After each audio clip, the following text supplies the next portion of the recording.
Good evening, ladies and gentlemen, and welcome to the Kimball Art Museum. I'm George Shackelford, Deputy Director, and it is my very great pleasure to introduce this evening my friend Letizia Treves, who is a wonderful specialist in Italian and Spanish paintings of the 16th and 17th century.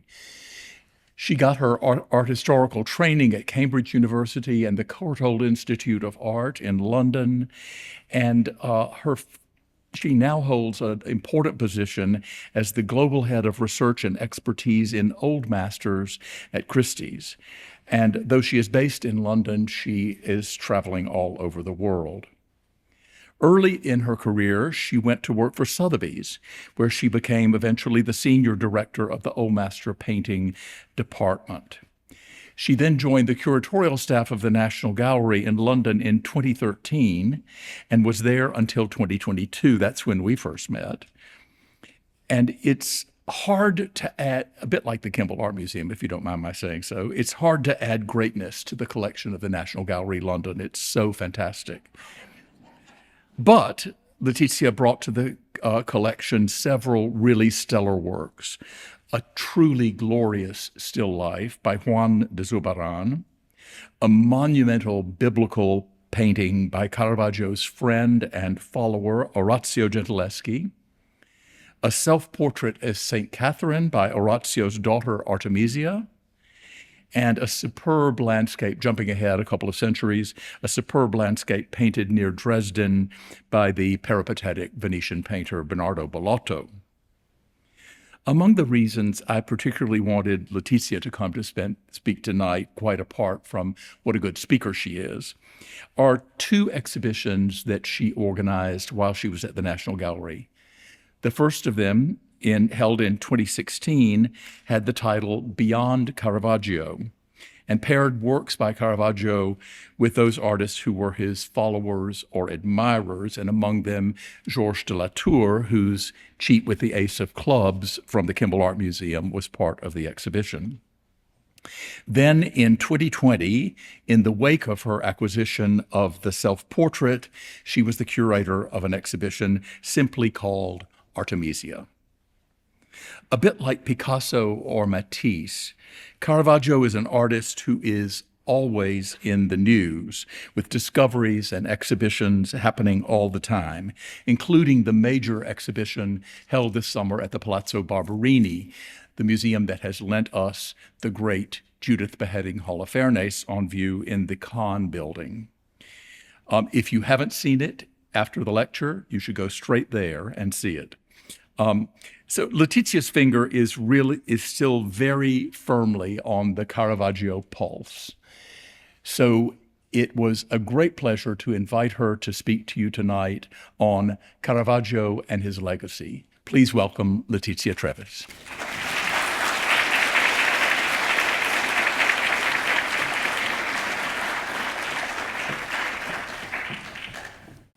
Thank you so much, George, for that very warm welcome, and thank you all very much. I'm absolutely delighted to be here and to talk about a subject that's very close to my heart. Caravaggio is an artist who has a sort of iconic status, and that's not just for his bad behavior, but of course it's also for his revolutionary art. And his paintings were and still are strikingly original, both for their very intense naturalism and dramatic use of light. And they had a profound impact on artists in Europe during the first half of the 17th century, not just during Caravaggio's lifetime, but also in the years following his death in 1610. The connoisseur biographer Giulio Mancini wrote, "Our century owes Michelangelo da Caravaggio a great deal, for his new manner of colouring, which he introduced and which is now imitated and embraced by many." Now, Mancini was writing in 1620, which was really the height of this international artistic phenomenon known as Caravaggism. Now, the vogue for sort of Caravaggesque painting was very intense, but also short-lived, because by the end of the 1630s, it had become unfashionable in Rome, and by the middle of the century, across the rest of Europe.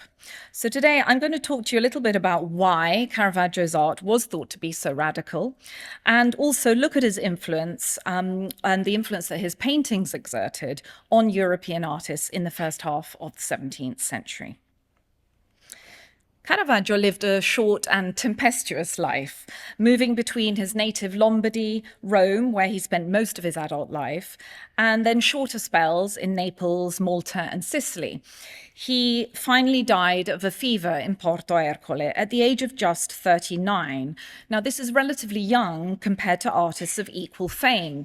Think, for example, of Rembrandt or of Titian, both of whom lived to a ripe old age. I'm showing you on the screen here Rembrandt at the age of 63 and Titian in his 70s. All in all, we barely have 18 years of activity for Caravaggio. And unlike Rembrandt or Titian, who both ran very large studios from which countless talented pupils emerged, Caravaggio seems not to have run a studio or a workshop in any sort of conventional sense. And by that, I mean an artist who, a master who teaches his pupils, the rudimentary skills in painting and also delegates various tasks to his apprentices. Also, unlike other famous contemporaries, Caravaggio traveled very little. He spent most of his life in Italy, and one has to just think of, for example, Rubens, an artist of equal fame, who ran a studio in Antwerp and traveled to Italy. And in his role as an artist diplomat, he also worked in Madrid, in Paris, and in London. Caravaggio's contemporary and his close acquaintance, Orazio Gentileschi, the father of Artemisia Gentileschi, also travelled outside of Italy. He worked in Paris and in London at the court of Charles I. In fact, he died in London. So the extent of Caravaggio's international influence is all the more remarkable, precisely because he didn't travel extensively, and artists had to come to Italy, and especially to Rome, to see his work. Now, Rome was a vibrant and stimulating place for artists at the turn of the 17th century, but it was also very violent and hostile. Artists flocked from all over Italy to Rome in order to study antiquity, the art of the Renaissance, and also contemporary developments. Large communities of French, Dutch, German, and Flemish painters colonized the artist quarters of Santa Maria del Popolo and San Lorenzo in Lucina. Now, many of these painters joined the recently founded Artists' Academy, the Accademia di San Luca. They were looking for work, and they accepted commissions wherever they could. And they also increasingly painted for the open market. And by that, I mean they're not painting for specific patrons. The city at this time was a real melting pot. Already at the end of the 16th century, the French author Michel de Montaigne observed that Rome is a city pieced together out of foreigners. And this image of Villa Borghese really shows that. You see an international crowd before it. They're all wearing their distinctive national costumes. Diverse backgrounds and artistic temperaments, and of course cultural differences of these various factions living in the city, of course led to rivalry, hostility, and violence.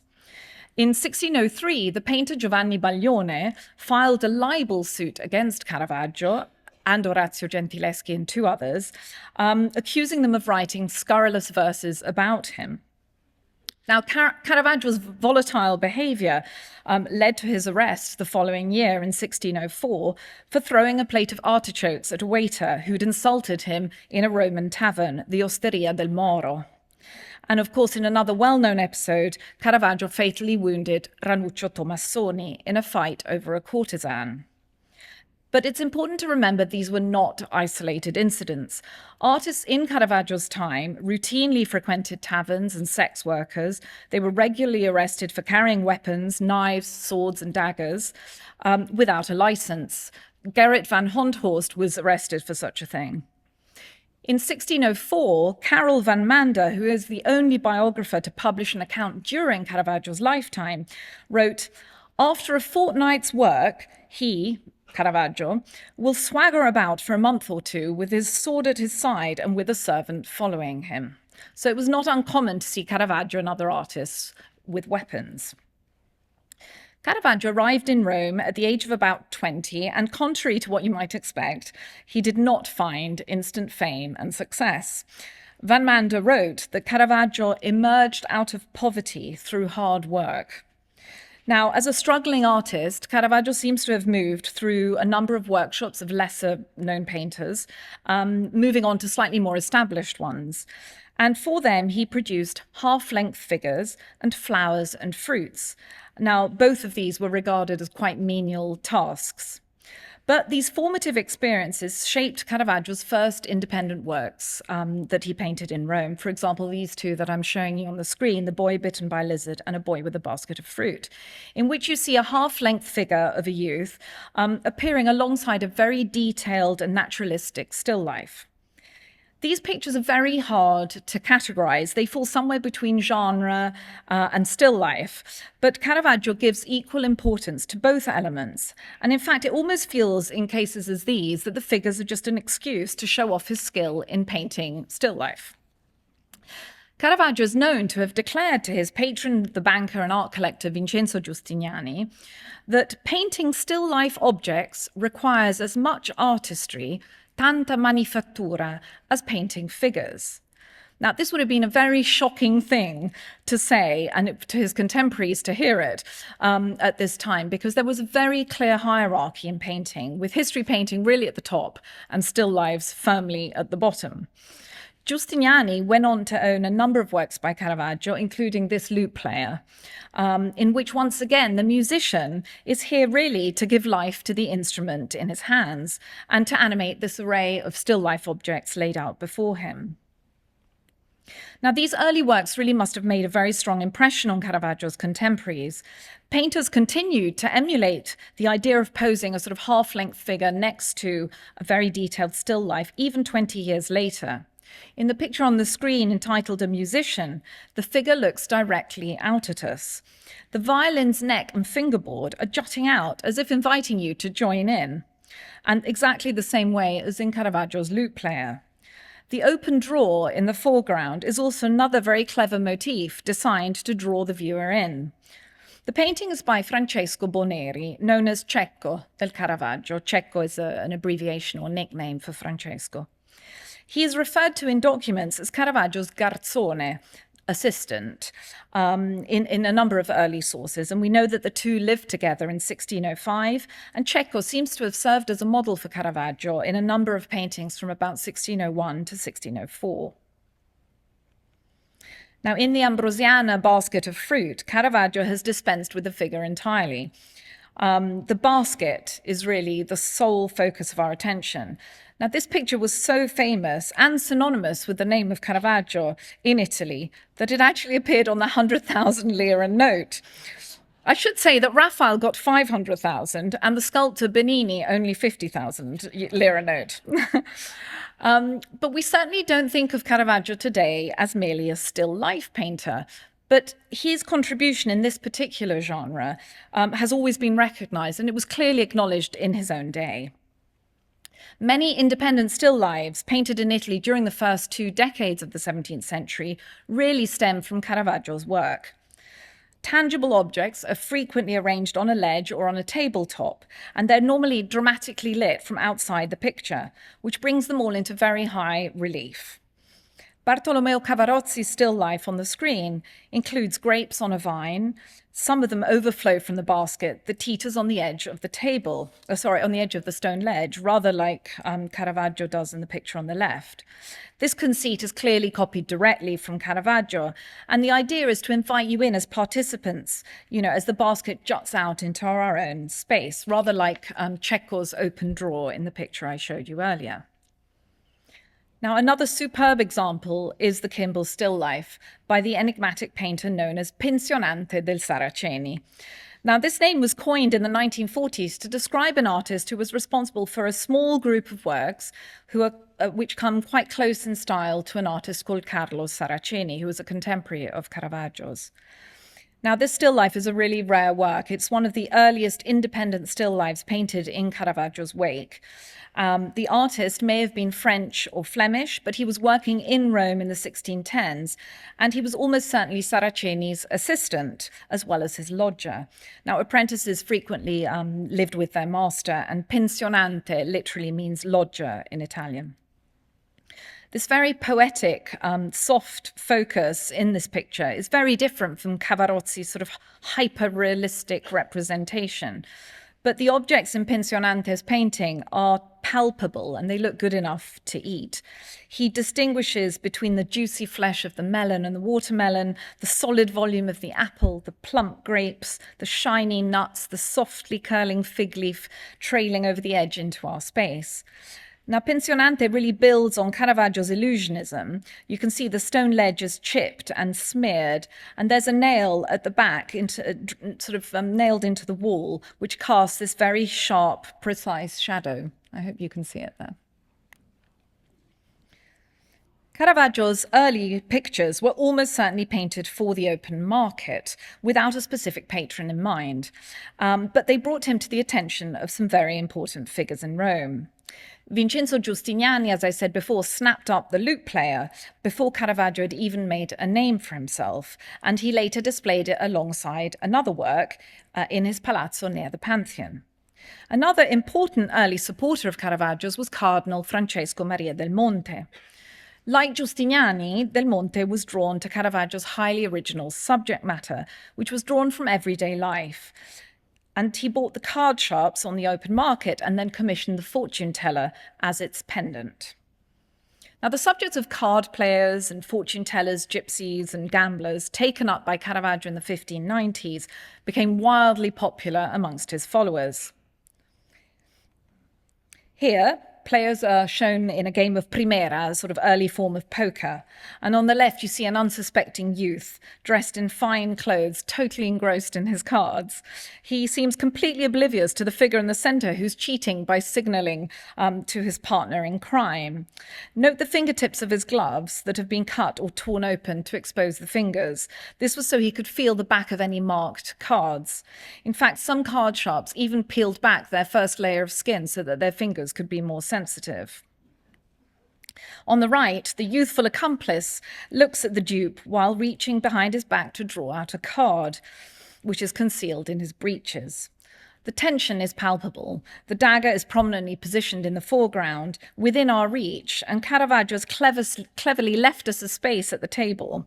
In this triangle of deceit, we are not merely observers, but we are actually physically present. The subject was also taken up by Georges de la Tour.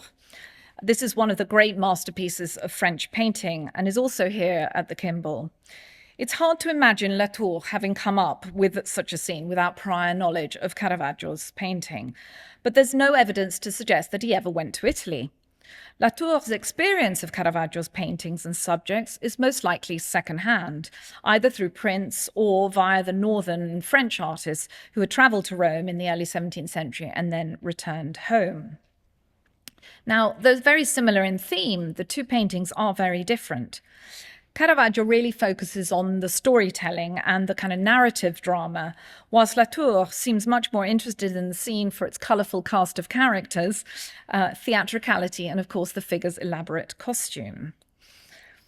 There's also a place for us at Latour's table, but he's gone a step further. The man at the left looks out and holds our gaze. We're now co-conspirators. And it was with works such as the card shops that Caravaggio's fortunes turned. As well as buying his pictures, Cardinal del Monte offered Caravaggio protection, but also lodgings in his palazzo. And it was through del Monte's contacts that he secured his first public commission in the nearby church of San Luigi dei Francesi. This was undoubtedly Caravaggio's breakthrough moment. Until this point, Caravaggio's paintings were only known to a select few, but this commission propelled him into the public eye.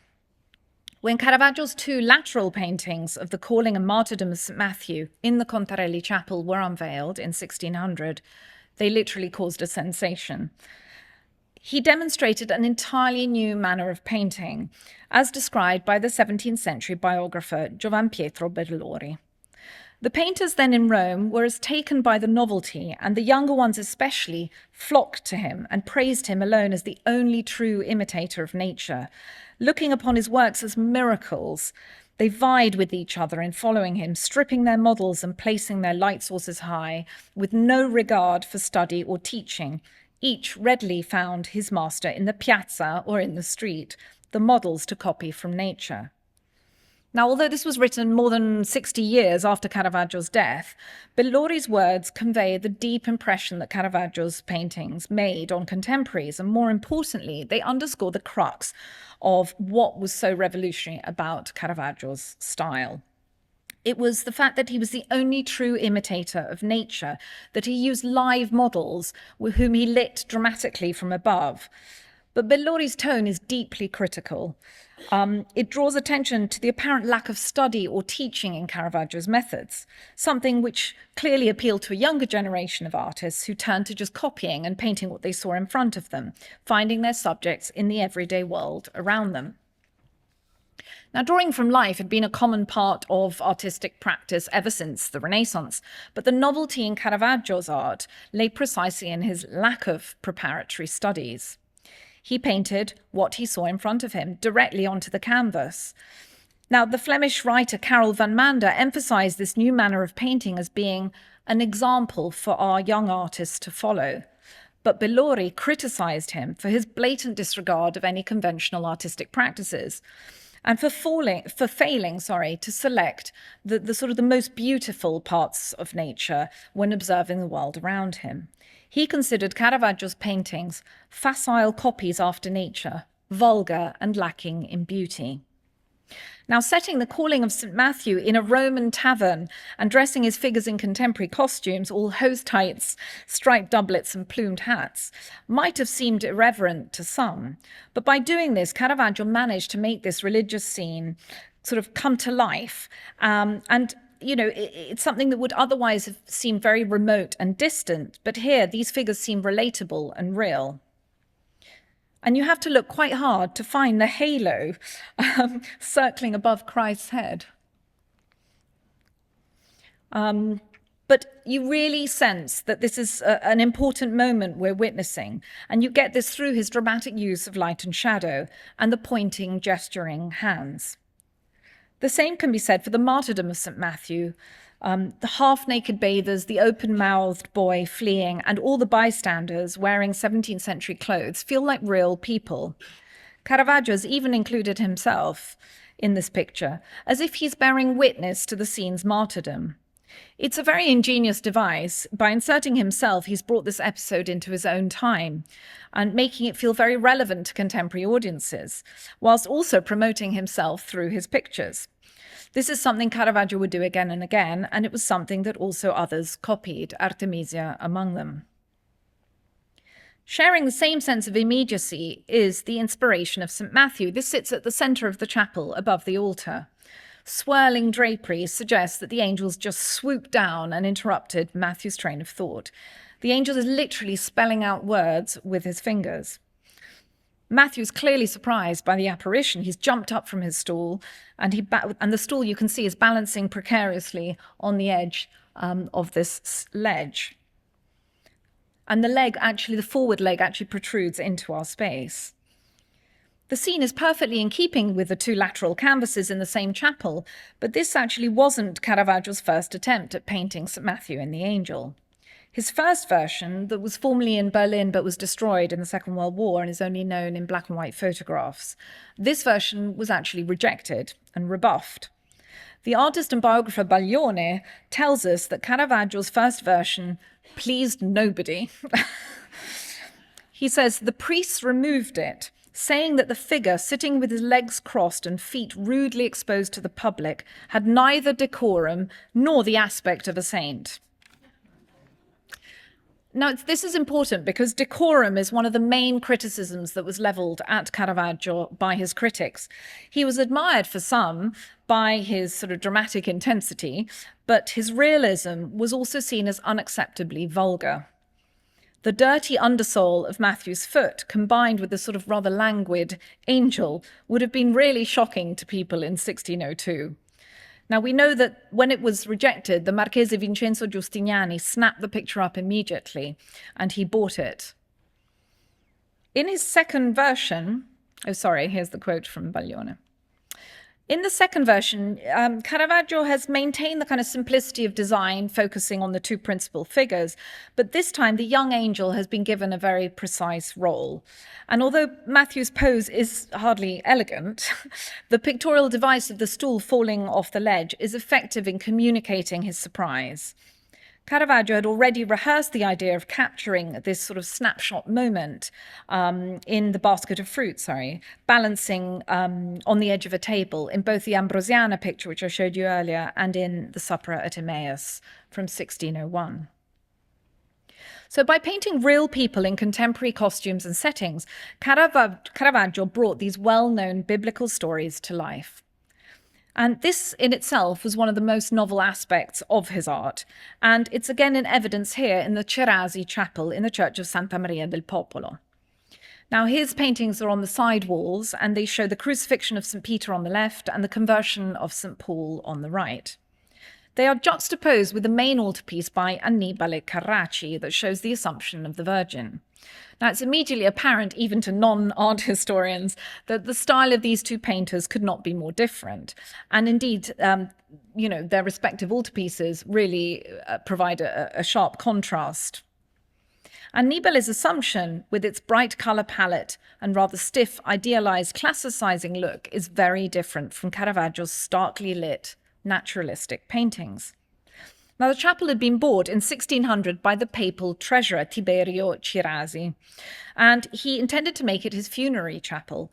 So he consciously commissioned two artists of very different standing, both of them considered foreigners because they were not from Rome. The Bolognese Annibale Carracci, established, respected, and respectful of artistic tradition, and the Lombard Caravaggio, rebellious in his art as well as in his manners, a rather polemical choice given that he'd not yet established himself as a painter of public commissions. But Cirasi wanted his funerary chapel to be the most talked about space in Rome, and here were two artists who offered wildly different alternatives. The Carracci, there were two brothers, Annibale and Agostino, and their cousin Ludovico, encouraged the blending of the ideal with nature. The ideal through the study of antiquity, and of course of the great Renaissance painters such as Raphael, and nature by introducing life drawing classes at their academy, which they'd founded in Bologna. Bellori described what the Carracci set out to do as the restaurazione della pittura, literally the rescue of painting. By contrast, Caravaggio was famously described by Nicolas Poussin as having been born to destroy painting. The main criticism levelled at him was that he rejected the art of the past in favour of painting what he literally saw in front of him. Nature alone became the object of his brush. Now, by drawing inspiration from the world around him, however, Caravaggio's images had this unprecedented directness that was easy for everyone to understand, even the illiterate and the uneducated. It was one thing using real men and women to pose as fortune tellers and card sharps, but it was quite another to ask them to pose for holy figures, and this was deemed really improper. Caravaggio's painting of the penitent Magdalene invited both praise and criticism for its realism. The young woman is shown in an intensely private moment. She's discarded her jewelry, which is strewn on the floor beside her, together with her ointment jar. She's visibly repentant. There's a single tear that can be seen sort of running down her cheek. Bellori's disapproval is unmistakable. He painted a young girl seated on a chair with her hands in her lap in the act of drying her hair. He portrayed her in a room with a small ointment vessel, jewels and gems placed on the floor. Thus, he would have us believe that she is the Magdalene. Bellori's words could equally apply to Artemisia's penitent Magdalene. This was painted 25 years later. This is a real woman whose palpable sensuality is heightened by her white chemise that slipped off her shoulder to expose her naked flesh. She too could be in the act of drying her hair. Her auburn locks fall loosely between her fingers. And she's shown in a moment of very private reflection. Her head is tilted to one side and rests on her bent right hand in a gesture that recalls the traditional iconography of melancholia. Her eyes are swollen from crying, and a tear has just escaped her eye. Her sorrow is utterly believable. She must be based on a real model, a real woman. The French painter Simon Vouet went a step further. He portrayed his own wife, Virginia d'Avezzo, who was also a painter, incidentally, as the Magdalene in this rendition of a similar date. Incidentally, Artemisia and Vouet knew each other. They met in Rome in the mid-1620s, and they almost certainly traveled to Venice together towards the end of that decade. Caravaggio returned to the subject of the Madeleine in 1606. Now, numerous copies of this composition are known, and more than one contender has been put forward as Caravaggio's original. It no longer shows her as repentant or suffering. She is passionately alive in fervent prayer and in the throes of ecstatic rapture. Once again, Caravaggio's original painting provided the point of departure for Artemisia's own rendition of the theme. But she took it one step further by placing the figure side on and also very close to the picture plane, and by tightly cropping the composition. Artemisia's really heightened the intimacy between the viewer and the subject in this picture, and it brings us even closer to the Magdalene, almost in an uncomfortable way, in this very, very private moment. Other examples of Caravaggio using real models raise questions over decorum. Here, the Virgin Mary, who we know is based on a woman called Lena, stands barefoot in a doorway. Two dirty-souled beggars kneel before her. She holds the infant Christ in her arms. He's wriggling and feels like a very real baby. You feel the weight of him in her arms. And they look like any mother and child. Their halos are once again barely visible. You can just make them up. They also appear on the doorstep of a crumbling Seicento palazzo. Note the crumbling plasterwork. Are they a vision? Or are they in fact real and made of flesh and blood? Caravaggio's sacred scene takes place in the secular, everyday world. A contemporary remarked that his religious paintings lay somewhere between the sacred and the profane, tra secolo e devoto, and I think that's a really good way of thinking about them. Another example that was deemed wholly unacceptable at the time was Caravaggio's use of a drowned woman as the model for the Virgin Mary in this painting, Virgin on her deathbed. It's often said that she was a prostitute that had been sort of pulled out of the river Tiber. Now, this anecdote is completely unfounded, and it's often repeated in the literature. But whoever she was, the woman's death is utterly convincing. Look at the pale skin tone, her swollen, bloated stomach, her swollen ankles.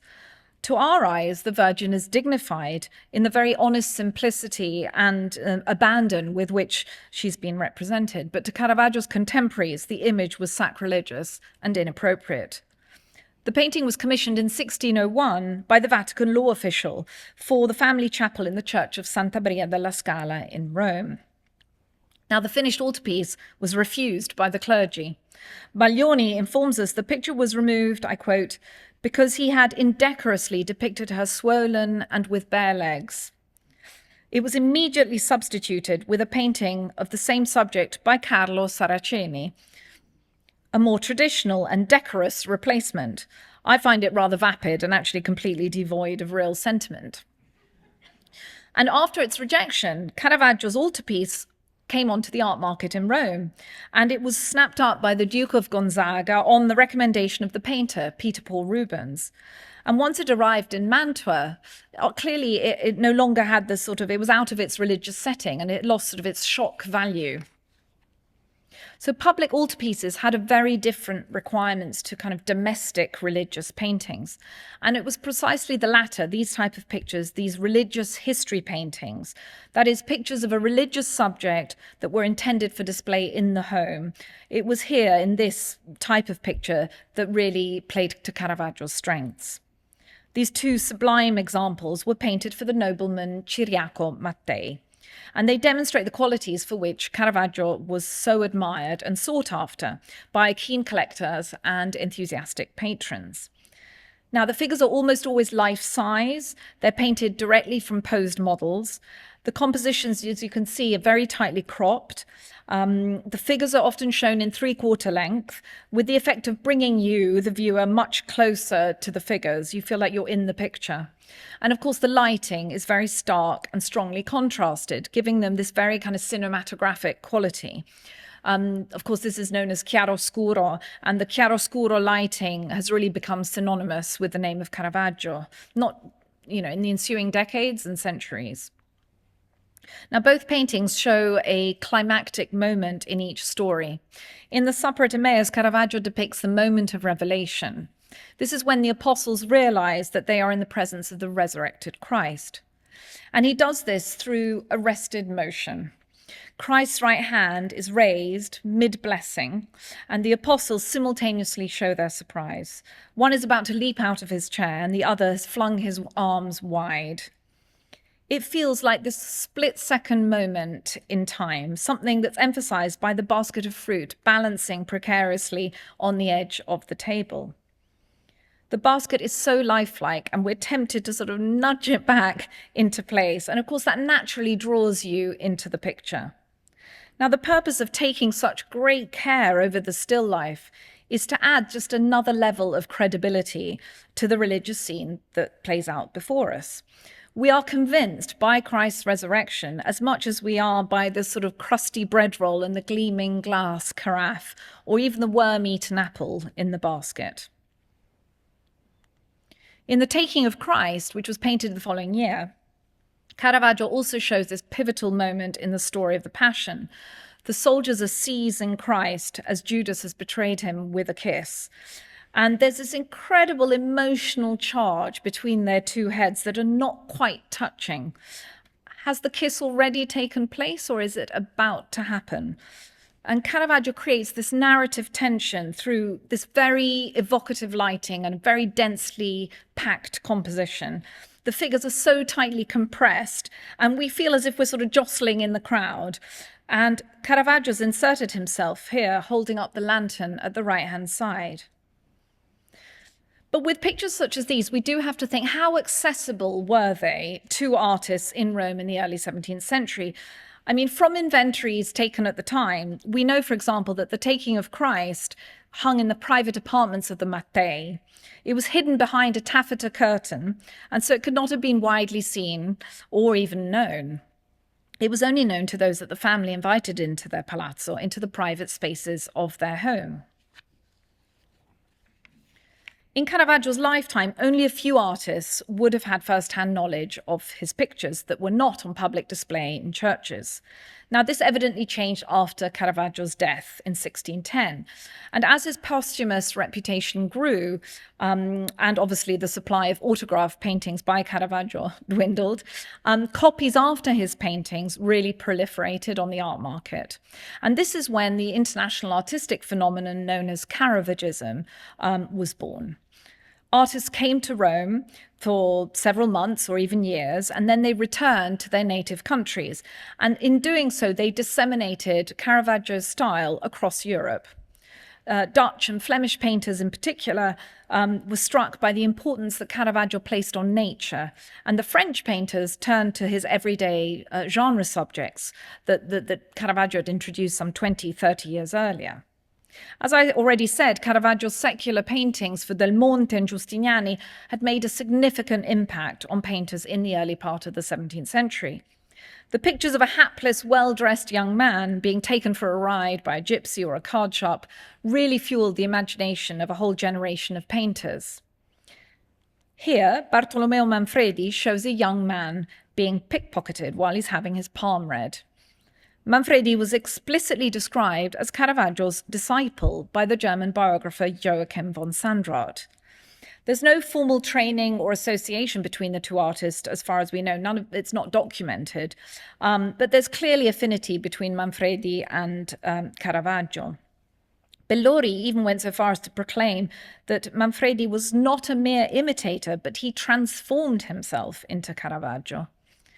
Now, Manfredi played a crucial role in shaping and disseminating Caravaggio's style in the 1610s and 20s. He ran a large workshop in Rome through which many painters, especially French painters, transited as they came through the city. It's not hard to imagine the gloomy taverns and the dark streets so brilliantly conjured up by Manfredi. In this painting, a group of young men have gathered at an impromptu drinking party. But the mood is uneasy. Two youths turn to catch a servant stealing food from a bowl, and another furtively drinks some wine from a casket. Now, at the center, you have a knife blade protruding into our space, and the sword of the bearded man in the foreground is menacingly exposed. There's definitely a dark undertone to this scene of merrymaking, and the very stark lighting and the tight crop of the composition also serve to kind of heighten this dramatic tension. The same can be said of these two pictures by the French Caravaggists, Valentin de Boulogne and Nicolas Tournier. Now, both artists lived in Rome during the second and the third decades of the 17th century, and their works are clearly inspired by Bartolomeo Manfredi. Valentin was specifically described by Sandrot as an imitator of Caravaggio and a disciple of Manfredi. Tournier spent time in Manfredi's studio copying and reinterpreting his master's compositions. Now here, Valentin shows two card players reaching a sort of climactic point in the game. As Caravaggio had also done in the card shops, a cloaked figure is gesturing to the cheat, the one wearing the red feathered cap. Tension rises as he leans in and another player carefully picks a card. You can again see the sword hilts of both players are prominently on view, and the scene feels like it could take a turn for the worse at any moment. In the other picture by Tournier, the artist revisits the theme of gambling and gamesters that Caravaggio had pioneered again 20 years earlier. The outstretched hand of the central figure really draws our attention to an illegal game of dice taking place on this rather makeshift table. But once again, the gleaming metal of the armor and sword of the youth hint at violence being just moments away. Countless variations on the theme of gaming and trickery were produced in the first quarter of the 17th century. This painting by the Frenchman Simon Vouet is very theatrical. The protagonists are spotlit against this very sort of neutral, dark background, and they look rather like stock characters from street theatre, from the Commedia dell'arte. We witness a man's pocket being picked as he's having his fortune told. The younger woman, who's identifiable as a traveller through her clothing, holds his gaze and distracts him as the older woman picks his pocket from behind. Another painting by Vouet shows an analogous subject. An elegantly dressed lady smiles at us as she points towards the others, drawing our attention towards the gesturing men and to the fact that one of them is picking the fortune teller's pocket. Now, although Vouet never met Caravaggio personally, he only arrived in Rome in 1614. That's 4 years after Caravaggio died. His art underwent a dramatic transformation whilst he was in Italy. He was clearly struck by Caravaggio's very theatrical lighting and his naturalistic manner of painting. And he's temporarily succumbed to Caravaggio's influence, as indeed many young artists did. But once Vouet returned to Paris, he entered the service of the French king. His style became much more classical, supremely elegant and colourful. He went from this to this. Paintings of musicians, for example, the lute player that I showed you earlier, were also popularized by Caravaggio. This painting of a concert, which was another work that was owned by the Cardinal del Monte, appears to have been more widely known in the years following Caravaggio's death. It remained in the Del Monte family collection, and artists clearly had access to it in the 1610s and possibly 20s. In this picture, we seem to have intruded on a performance, or more likely a rehearsal. The young man holding the lute appears to be tuning the lute rather than playing it. The figures are clearly based on real models, but the clothes are very classicizing, and the boy with the grapes at the left has wings. He must be Cupid. Now, music was frequently associated with love, or indeed with Bacchus, the god of wine and revelry, and echoes of this picture are seen in many of works by French and Dutch artists painted a few years later. Valentin de Boulogne's concert, which is firmly rooted in the present, as in Valentin's present. In that picture, the musicians wear contemporary clothes. They're not wearing classicizing costumes. And the trio appear to be playing in the street or inside a tavern. The bravo, the figure with the feathered cap at center, is holding up a glass of wine that he's just refilled from the casket. Their inviting looks sort of draw you into the picture, as Caravaggio's did as well. The composition is very crowded, very tightly packed. And also this sort of tilted perspective contributes to this kind of growing sense of unease, and I think also of tipsiness. You almost feel drunk looking at the picture. Their inviting looks, as I say, draw you in, and you really feel engaged in the scene. Now, Hendrik ter Bruggen's musical trio on the right is similarly positioned very close to the viewer in a very shallow space, rather like Caravaggio's concert that we just saw. Here, the concert takes place at night by candlelight, and the manner in which the musicians are sort of glancing back at us over their shoulders really suggests that we've interrupted a performance or perhaps even a rehearsal. And once again, we have grapes and wine clearly on display. These examples illustrate that although these painters used Caravaggio's inventions as their starting point, what they produced really varied enormously between them. The term sort of Caravaggism is really hard to categorize because the followers don't really conform to a single homogeneous style. As I said, Caravaggio did not have a workshop or studio in a conventional sense. But in the 17th century, Giulio Mancini named a few painters as belonging to Caravaggio's scola, and I think he means by that his school or his following. And these painters were Cecco del Caravaggio and Bartolomeo Manfredi, Giuseppe de Ribera, Carlo Saraceni, and Giovanni Antonio Galli, known as Lo Spadarino. Now, even a quick glance at each of these that you see on the screen, all of them who supposedly followed Caravaggio closely, shows you what a range of individual approaches and painting styles there are. I mean, such variety and also variability in paintings by Caravaggesque artists is really due to painters responding in different ways to particular aspects of Caravaggio's art. The artists on the screen emulated Caravaggio's methods, that is, painting directly from live models and lighting the figures from above. We know actually from documents that Giuseppe de Ribera went so far as to ask his landlord if he could permission to open up a window in the roof of his studio in Rome so that he could let the light in to paint his models.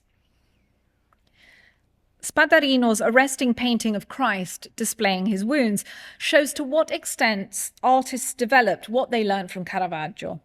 His representation of the risen Christ is shockingly direct, and it clearly takes Caravaggio's painting of the incredulity of St. Thomas as its starting point. But Spadarino went further. He takes Caravaggio's vivid realism to another level. Now, in Caravaggio's paintings, you can see that Christ is guiding Thomas's groping finger firmly inside the wound in his side, while the other two disciples look on. Now, Spadarino evokes the same episode here, but he's shifted our relationship with the scene. We're no longer observers, but we're protagonists. We've taken on the role of the doubting Thomas. And it's a very sophisticated picture. Spadarino was not just a sort of slavish imitator of Caravaggio. He took one revolutionary aspect of Caravaggio's work, the sort of very vivid realism, and he built on that to create an image that is entirely his own. Another painter who built on Caravaggio's example was Orazio Gentileschi, the father of Artemisia.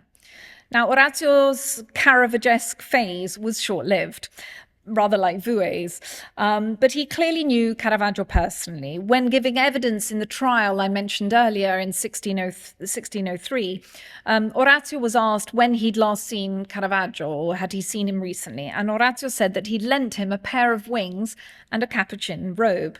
Now, these must have been studio props that the artists were using in their pictures. And this obviously suggests an established familiarity between the two, that if they were sort of swapping props. And Orazio's paintings at this time show a sort of radical shift in style in direct response to Caravaggio. And this painting on the screen is very Caravaggesque in its stark lighting, once again in the very naturalistic portrayal of the figures, and of course their positioning up very close to the picture plane. But then his Rest of the Plight into Egypt, painted around 15 years later, is sort of in a different mode. It's very naturalistic, and the figures are clearly painted from live models. I've always thought the way that Joseph and Mary are sort of propped up suggests that this was because they were posing for extended periods of time in the studio. It's obviously indebted to Caravaggio's painting of the same subject. They both share this sort of quiet domesticity and also the prominence given to that donkey. But like Vouet, Orazio's style would really shift towards a much more genteel and courtly manner, especially after 1626, when he arrived in London and he entered the service of King Charles I and Queen Henrietta Maria. And it was through Orazio that Artemisia Gentileschi assimilated Caravaggio's manner of painting. On the left, you see a painting done by Orazio while Artemisia was still in his studio training with her father in Rome. And on the right, a painting of the same subject by Artemisia from just a few years later. She painted this once she'd settled in Florence and she'd set up independently. Artemisia's paintings successfully managed to blend Caravaggio's naturalism and sort of tenebrism with an interest in kind of surface texture and fabrics, which one normally associates with her father. Now, her painting of Judith and her maidservant is obviously heavily dependent on that of her father on the left, but both would have been unthinkable without Caravaggio's precedent, especially in the kind of tight crop of the composition, the three-quarter length figures, the very stark lighting, and of course, the dramatic tension. But I think to describe Artemisia as merely a follower of Caravaggio is unnecessarily reductive. She was so much more than that, and her aims were very different. Unlike her brothers who trained with her and alongside her in the studio, Artemisia would have been unable to wander the streets of Rome unaccompanied, as an unmarried woman. She would not have been able to study the art of the past. She would have fallen under very different legal and social restrictions. She was therefore exposed to very little outside of her father's studio. She would have known Caravaggio's paintings in churches, especially those in the Cerasi chapel in Santa Maria del Popolo, because that's the church in which her mother was buried. She was unlikely to have had access to any of Caravaggio's paintings in private collections, and that includes the Judith beheading Holofernes, which we know was owned by the banker Ottavio Costa, who was said to have have jealously guarded this picture. Now, this is frequently referred to in connection with Artemisia's two works of the same subject, which were painted just a few years apart. Now, Caravaggio and Artemisia's renditions of the subject clearly share some characteristics. Until Caravaggio's the episode had never been depicted in such a kind of gory and graphic way. Caravaggio's Judith is posed very theatrically by the bed as she's beheading Holofernes. Her composure is astonishing and frankly a little implausible given what she's doing. I mean, the knitted brow is sort of the only hint at her exertion. But Artemisia's Judith, by contrast, she's really struggling with the task at hand. I mean, you can see the kind of physical effort it's taking for her to cut off Holofernes' head. Her arms are outstretched, her brow is sort of furrowed in concentration. And with one hand, Judith clasps Holofernes' hair, and you can see the little tufts of hair sort of peeking through her fingers. And with the other, she's sort of hacking at his neck with sort of brutal force. And you can see the sword hilt is sort of pressing into the flesh of his arms. Artemisia really focuses on Judith's strength and her resolve. She's showing us what it would take for a woman to overpower a man of Holofernes' bulk and size. It is an utterly believable rendition of this story. And in the Old Testament telling of the story, Judith's maidservant is just a bystander. She's keeping watch outside the tent, but Artemisia brings her inside and she gives her an active role. She's sort of pinning down this writhing figure of Holofernes, and she's become a hands-on accomplice. And this is really Artemisia's invention, as indeed is the blood spurting from his neck, splattering Judith's bodice, her chest. It's a messy business cutting off your enemy's head. But Artemisia's very truthful reimagining of the story makes it all the more compelling.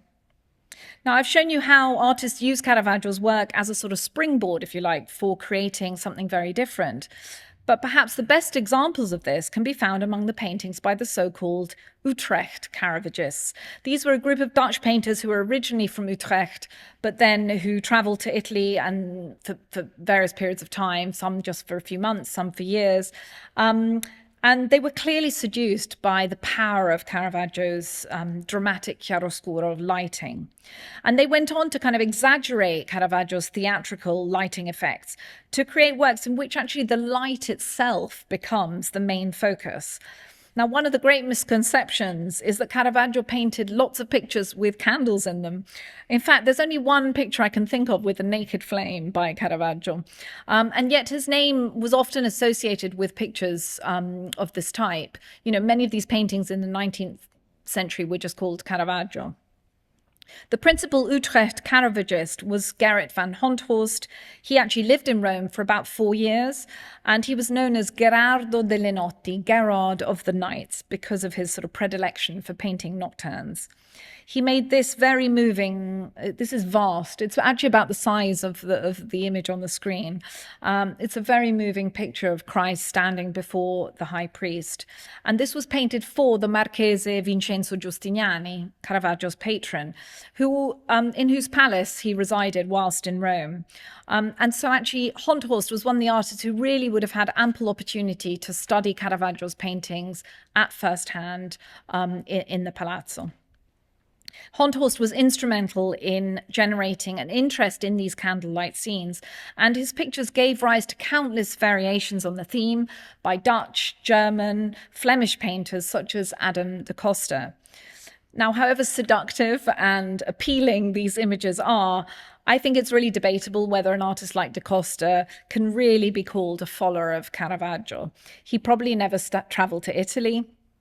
He never had the opportunity, we don't think, to study Caravaggio's paintings at first hand. And yet the dissemination of these and, of course, other inventions, even by lesser talented painters, really contributed to Caravaggio's posthumous reputation.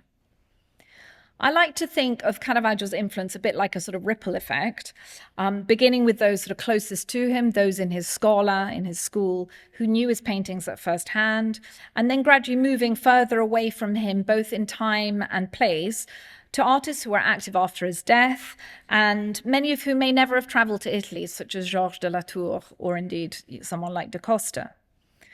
By 1640, the international artistic phenomenon known as Caravaggism had waned.